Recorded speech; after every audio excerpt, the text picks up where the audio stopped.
Hi sis, so welcome back to our channel, ang inyong kasis, Gwen Angel. For today's video mga kasis, so isi-share ko lang po sa inyo, dahil nga meron po tayong mga unit na available dito sa aming area, o dito sa aming compound. So yung iba po sa kanila ay may mga laman na, and then yung nakapost ko talaga is Unit 7, oo.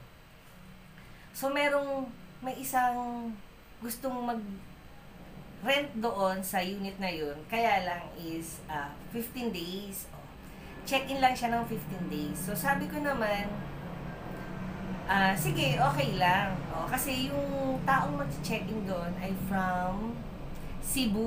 Oo, mga kasis. Manggagaling pa po siya ng Cebu, and then meron yata siyang gagawin dito sa Manila. Although malapit lang sa may BGC.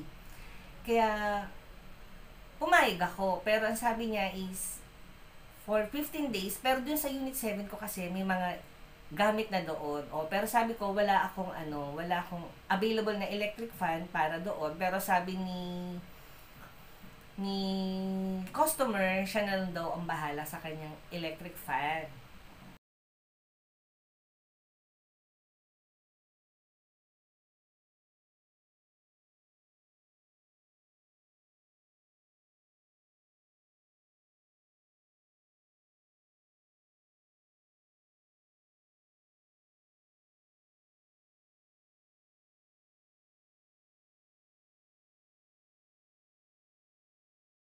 So yun nga mga kasis, dahil nga minsan meron tayong seaman na nag-check-in dito sa mga rooms ko, minsan mga 1 month, minsan a week, mga 7 days, mga ganun. So, nag-a-allow naman ako. Pero kasi yung mga seaman na nag-check-in dito is kilala ko na. Sa Unit 8 ko siya nilalagay kasi kilala ko na siya mga kasis. So, dun sa Unit 8 na yun, meron na dun bed, may electric fan na dun, may CR na din, lahat-lahat. Ando dun na, kompleto na yung lahat. Pero dito sa Unit 7 ko is wala siyang available na electric fan, pero meron siyang kitchen and CR. Yun ang pinaka-importante kasi mga kasis. And then, nag-rent siya for 15 days. So, this coming week na ang dating yung mga sis.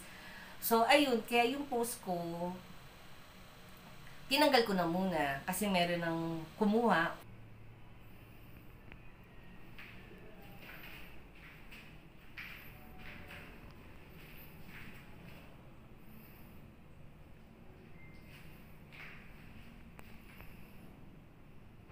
So, yun lang mga kasis. Maraming salamat. Sinamahan niyo ako sa ating video today. So, don't forget to like and subscribe.